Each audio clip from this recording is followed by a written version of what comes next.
नमस्कार मंडळी. आज आपण एका खूप महत्वाच्या आणि सुंदर विषयावर बोलणार आहोत, भक्तियोग. नमस्कार. हो, भक्तियोग. आपल्याकडे भक्तियोग, खऱ्या भक्तीचं स्वरूप, यातून अध्याय 12 मधल्या काही निवडक ओव्या आहेत. खूप महत्वाच्या वाटल्या मला. हो, त्या ओव्या म्हणजे भक्तियोगाचं सारच आहेत असं म्हणायला हरकत नाही. अगदी. तर या ओव्यांमधून खरी भक्ती म्हणजे काय आणि एका खऱ्या भक्तामध्ये कोणते गुण हवेत हे जरा समजून घेऊया. नक्कीच. चला तर मग. पहिली ओवी अशी आहे, माझे सर्वस्व मला अर्पावे, माझेची भजन करावे आणि अखंड स्मरण करावे, तोच खरा भक्त. या 3 गोष्टी आहेत, सर्वस्व अर्पण करणं, भजन करणं आणि अखंड स्मरण. आता सर्वस्व अर्पण आणि अखंड स्मरण हे शब्द ऐकायला सोपे असले तरी यात खूप खोल अर्थ असेल ना? अगदी बरोबर. हे शब्द खूप गहन आहेत. सर्वस्व अर्पण करणे म्हणजे फक्त आपल्या वस्तू किंवा पैसा देवाला देणं नाही. नाही.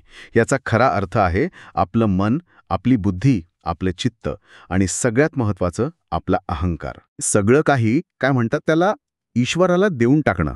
हो. ही एक आतून घडणारी प्रक्रिया आहे. अच्छा, म्हणजे ही एक मानसिक आणि भावनिक पातळीवरची गोष्ट झाली. अगदी.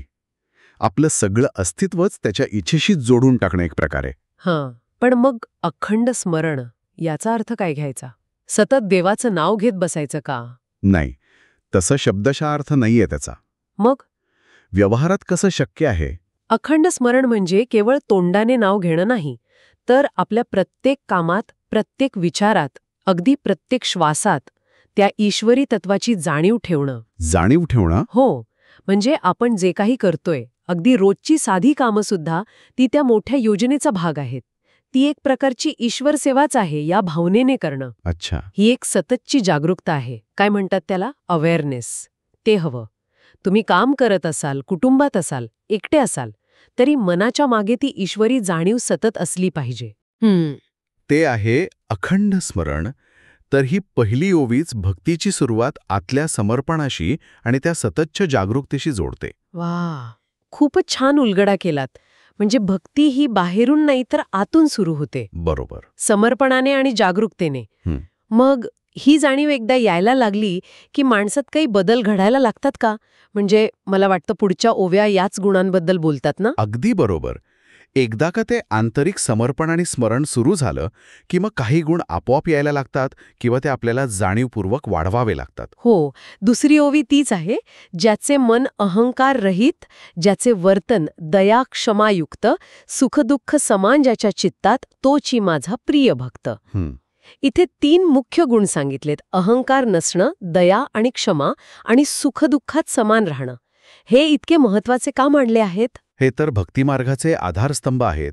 बघा, पहिला गुण अहंकार रहित मन. अहंकार म्हणजे काय? मीपणा. हो, मी, माझं, हाच आपल्याला इतरांपासून वेगळं समजायला लावतो. तुलना सुरू होते, संघर्ष सुरू होतो. बरोबर. जोपर्यंत हा मी करता आहे, मी भोगतो आहे, हा भाव आहे, तोपर्यंत खरं समर्पण होऊच शकत नाही. अहंकार गेला की मग खरी नम्रता येते. आणि मगच देवाशी एकरूपता शक्य होते. अगदी. हा गुण पहिल्या ओवीतल्या सर्वस्व अर्पणशी थेट जोडलाय. अहंकार दिल्याशिवाय सर्वस्व अर्पण कसं होणार? पण एक व्यावहारिक प्रश्न येतो मनात. जगात वावरताना थोडा तरी मीपणा लागतोच की, नाहीतर कामं कशी होणार? मग अहंकार रहित म्हणजे काय? स्वतःला पूर्ण पुसून टाकायचं? नाही. चांगला प्रश्न आहे. इथे अहंकार रहित म्हणजे स्वतःची ओळख पुसणं किंवा एकदम निष्क्रिय होणं नाही. मग? तर जो अहंकार आपल्याला बांधून ठेवतो, इतरांपासून तोडतो, खोट्या मोठेपणावर आधारलेला असतो, त्याच्या पलीकडे जायचं. आपल्या खऱ्या स्वरूपाची ओळख, जी मीच्या पलीकडची आहे. अच्छा. कामापुरता मी वापरावा लागतो, पण त्यात अडकायचं नाही. तोच खरा आहे असं मानायचं नाही. हा सूक्ष्म फरक महत्वाचा आहे. समजलं. आता दुसरा गुण, दया क्षमायुक्त वर्तन. हो, दया म्हणजे फक्त सहानुभूती नाही, तर इतरांच्या दुःखात सहभागी होऊन त्यांना मदत करण्याची इच्छा, कृती. आणि क्षमा. क्षमा म्हणजे कुणी आपल्याला त्रास दिला, काही वाईट केलं आपल्याशी, तरी मनात राग, द्वेष न ठेवता माफ करणं. ही एक शक्ती आहे. हे दोन्ही गुण आपले संबंध चांगले ठेवतात. मनात राग किंवा सूड ठेवला ना, तर सगळ्यात जास्त त्रास आपल्यालाच होतो. खरंय. क्षमा केली की मनावरचं ओझं हलकं होतं, शांती मिळते आणि ती शांती भक्तीसाठी खूप गरजेची आहे. म्हणजे क्षमा करणं हे दुसऱ्यापेक्षा स्वतःच्या मानसिक शांततेसाठी जास्त महत्वाचं आहे असं दिसतंय. नक्कीच. पहिला फायदा स्वतःलाच आहे त्याचा. आपण भूतकाळातून बाहेर पडतो आणि दया आपल्याला इतरांशी जोडते. ते ईश्वरीय अंशाशी जोडते. आणि तिसरा गुण, सुख दुःख समान ज्याच्या चित्तात. हा तर मानसिक समतोलाचा कळस आहे. स्थितप्रज्ञता म्हणतात याला. स्थितप्रज्ञता. हो, आयुष्यात चांगलं वाईट घडतंच. यश अपयश, मान अपमान हे सगळं येतं जातं. आपलं मन त्यावर कसं रिॲक्ट करतं हे महत्वाचं आहे. सुखाने एकदम हुरळून न जाणं आणि दुःखाने कोसळून न जाणं, दोन्हीमध्ये स्थिर राहणं. पण हे तर खूप कठीण वाटतंय, ही स्थिती साधणं. कठीण आहे पण अशक्य नाही, आणि ती महत्वाची आहे, कारण अस्थिर मन देवावर लक्ष कसं केंद्रित करणार. बरोबर. सुख आलं की त्यातच रमून जातो माणूस, दुःख आलं की निराशेने भरून जातो. दोन्ही वेळेला तो बाहेरच्या गोष्टींचा गुलाम होतो. मन समान राहिलं तरच ते शांताने आत वळू शकतं, आणि शांत स्थिर मनच भक्तीच्या खोल अनुभवाला पात्र ठरतं. अच्छा. त्यामुळे हे 3 गुण, अहंकार सोडणं, दया, क्षमा आणि समत्व, हे फक्त नैतिक गुण नाहीत, तर आध्यात्मिक जीवनाचा पाया आहेत. म्हणजे हे सगळे गुण एकमेकांना मदत करतात. अहंकार गेला की दया क्षमा सोपी होते, आणि ते असलं की सुखदुःखात समान राहणं जमतं. अगदी एक साखळीच आहे ही. पण तरीही मनात काही निगेटिव्ह भावना राहू शकतात, जसं की मत्सर, राग. त्यांचं काय? बरोबर मुद्दा आहे. म्हणूनच तिसरी ओवी थेट याच भावनांबद्दल बोलते. काय म्हणते ती? तिसरी ओवी म्हणते, जो मत्सर द्वेष क्रोध टाकी, शांत चित्त समाधान राखी, जो जीवांवर दया करीती, तो मला अतिप्रिय. इथे स्पष्टच सांगितलंय की काय टाकायचं आणि काय राखायचं. हो, मत्सर द्वेष आणि क्रोध हे 3 मोठे शत्रू आहेत. यांना टाकायला सांगितलंय. मत्सर म्हणजे दुसऱ्याचं चांगलं बघवत नाही तो, द्वेष म्हणजे तिरस्कार, आणि क्रोध म्हणजे राग. ह्या भावना भक्तीच्या आड कशा येतात? अहो, या तिन्ही भावना म्हणजे मनाला लागलेली आग आहे. मत्सर आपल्याला दुसऱ्याच्या सुखात दुखी करतो. द्वेष आपल्या मनात सतत नकारात्मक ऊर्जा तयार करतो. आणि राग तर विचार करण्याची शक्तीच घालवतो. खरंय. या भावना मनात असतील तर शांती कशी राहणार? आणि जिथे शांती नाही तिथे देवाचा अनुभव कसा येणार? बरोबर. ह्या भावना आपल्याला बाहेरच बघायला लावतात, इतरांशी तुलना करायला लावतात. आपली सकारात्मक ऊर्जा वाया जाते. म्हणून त्यांना टाकून देणं आवश्यक आहे. पण या भावना इतक्या सहजासहजी टाकता येतात का? त्या तर खूप खोलवर असतात आपल्यात. काही उपाय सांगितलाय का ओवीत? थेट उपाय नाही, पण दिशा नक्कीच दाखवली आहे. ओवी म्हणते की हे टाकून शांतचित्त आणि समाधान राखावं. अच्छा, म्हणजे निगेटिव्हला काढण्यासाठी पॉझिटिव्ह वाढवायचं. अगदी. मन शांत ठेवायचा प्रयत्न करणं, ध्यान करणं, चांगल्या लोकांच्या संगतीत राहणं, याने राग कमी होतो. आणि समाधान? समाधान म्हणजे जे आहे जसं आहे त्यात आनंदी राहणं, तृप्त राहणं. असमाधानी मन नेहमी अजून हवं याच विचारात असतं, आणि त्यातूनच मत्सर येतो. समाधान असेल तर तुलना आणि मत्सर आपोआप कमी होतात. आणि इथे परत जीवांवर दया हा गुण आलाय. हो, पण थोडा व्यापक अर्थाने. आधीच्या ओवीत वर्तन दयायुक्त हवं असं होतं. इथे थेट जीवांवर दया करायला सांगितलंय. म्हणजे फक्त माणसंच नाही? नाही, सर्व प्राणी मात्र, सगळी सजीव सृष्टी, त्यांच्याबद्दल मनात करुणा हवी. हा दृष्टिकोन तेव्हाच येतो जेव्हा आपण सगळीकडे एकाच देवाचा अंश बघू लागतो. विश्वबंधुत्व किंवा सर्व जीवबंधुत्व. बरोबर. ही करुणा नकारात्मक भावनांना धुवून काढायला मदत करते. म्हणजे नकारात्मक भावना जाणीवपूर्वक सोडून शांतता, समाधान आणि सगळ्या जीवांबद्दल करुणा वाढवणं, हे या ओवीचं सार आहे. हो, यातून मन आणखी शुद्ध होतं, भक्तीसाठी तयार होतं. आता शेवटची ओवी घेऊया. मला वाटतं ही सगळ्या गुणांना एकत्र आणते. हो, चौथी ओवी एक प्रकारे कळस आहे या विचारांचा. ती म्हणते, जे भक्त माझ्या आश्रयी, जे हृदय निरहंकारी, जे अंतःकरण पवित्र करी, तेच माझे सच्चे भक्त. इथे पुन्हा निरहंकारी हृदय आणि पवित्र अंतःकरण आले. हो, त्यांचं महत्त्व पुन्हा सांगितलंय. निरहंकारीपणाबद्दल तर आपण बोललो, पण पवित्र अंतःकरण म्हणजे नेमकं काय? आणि माझ्या आश्रयीन म्हणजे काय? फक्त देवावर अवलंबून राहायचं? पवित्र अंतःकरण म्हणजे मनाची शुद्धता.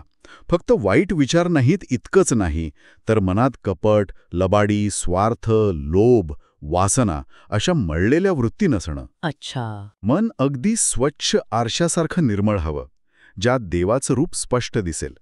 आणि ही शुद्धता आधीच्या ओव्यांमधले गुण अंगी बाणवल्यानेच येते.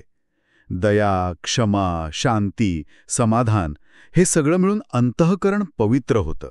आणि माझ्या आश्रयी याचा अर्थ निष्क्रिय होऊन सगळं देवावर टाकणं नाही. नाही. तर देवाची तत्व, त्याची शिकवण याला आपल्या जीवनाचा आधार बनवणं, त्याच्यावर पूर्ण श्रद्धा ठेवून त्याच्या मार्गदर्शनावर विश्वास ठेवून जगण्याचा प्रयत्न करणं. संकटं आली, आव्हानं आली तरी तो आहे या श्रद्धेनं न डगमगता स्थिर राहणं. म्हणजे हा विश्वास फक्त भावनिक नाही, तो वैचारिक आणि कृतिशील पण आहे. म्हणजे आपण आपले प्रयत्न 100% करायचे, पण फळाची चिंता न करता ते देवावर सोडायचे. हे पहिल्या ओवीतल्या सर्वस्व अर्पण आणि अखंड स्मरण याचंच फळ आहे. समजलं. म्हणजे हे शरण जाणं आहे, पण ते निष्क्रियतेचं नाही, एका सक्रिय विश्वासाचं आणि मूल्यांशी जोडलेलं राहण्याचं प्रतीक आहे. अगदी बरोबर.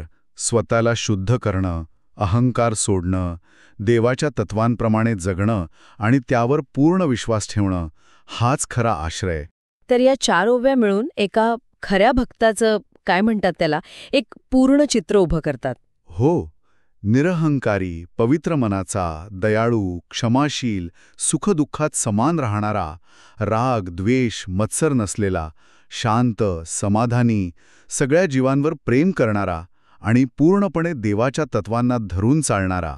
तर या सगळ्या चर्चेतून एक गोष्ट अगदी स्पष्ट झाली की ह्या ओव्यांमधली भक्ती ही काही फक्त पूजार्चा किंवा कर्मकांड नाहीये. निश्चितच नाही. ती त्या पलीकडची आहे, खूप खोल आणि व्यापक आहे. या ओव्यांमधली भक्ती पूर्णपणे आंतरिक गुणांवर आणि एका विशिष्ट मानसिक, भावनिक अवस्थेवर अवलंबून आहे. यात बाह्य गोष्टींपेक्षा आतल्या बदलाला, आतल्या शुद्धीला जास्त महत्त्व आहे. बरोबर. अहंकार जाणं, दया, क्षमा, समभाव, नकारात्मक भावनांचा त्याग, शांती, समाधान, पवित्रता हे सगळे गुण मिळून एका खऱ्या भक्ताचं किंबहुना एका परिपूर्ण माणसाचं चित्र उभं करतात. अगदी. आणि प्रेमळ व्यक्ती म्हणून घडवण्याची पद्धत आहे. बरोबर. एक जीवन पद्धतीच आहे ती, जी आपल्या विचारांना, भावनांना आणि कामांना एक चांगली दिशा देते. अगदी समर्पक शब्दात मांडलं तुम्ही. ही एक स्वतःला बदलण्याची, स्वतःला शुद्ध करण्याची आणि स्वतःचा विकास करण्याची यात्रा आहे, ज्याचं अंतिम ध्येय त्या मोठ्या शक्तीशी एकरूप होणं आहे. आणि या चर्चेच्या निमित्ताने एक विचार येतोय मनात, जो श्रोत्यांनी पण करावा असं वाटतं. कोणता विचार? की या ओव्यांमध्ये भक्तीचं जे एवढं उदात्त, आतलं, परिवर्तन घडवणारं स्वरूप सांगितलंय, ते स्वरूप आणि आजकाल जगात भक्ती म्हणून जे चालतं किंवा जे दिसतं, म्हणजे कर्मकांड, देखावा, हो, किंवा काहीतरी मागण्यासाठी केलेली पूजा, यात काही फरक दिसतो का? हो, नक्कीच विचार करण्यासारखा मुद्दा आहे. आपण खऱ्या भक्तीच्या त्या मूळ अर्थापासून जरा दूर चाललो आहोत का? की आजही असे आंतरिक गुण जपणारे खरे भक्त आहेत आपल्या आसपास? यावर प्रत्येकाने शांतपणे विचार करणं, स्वतःला तपासणं, हे या चर्चेचं खरं फळ ठरू शकतं. नक्कीच. हा विचार करायला लावणारा प्रश्न आहे खरंच. या ओव्यांनी जी दिशा दाखवली आहे आणि आपण सध्या जसं वागतो आहोत, यातलं अंतर तपासून बघायला हवं. बरोबर. आणि ते अंतर कमी करण्याचा प्रयत्न करायला हवा. म्हणजे खऱ्या भक्तीचा शोध हा बाहेर नाही, तर आपल्या आतच घ्यायचा आहे. अगदी बरोबर. तो आतला प्रवास आहे.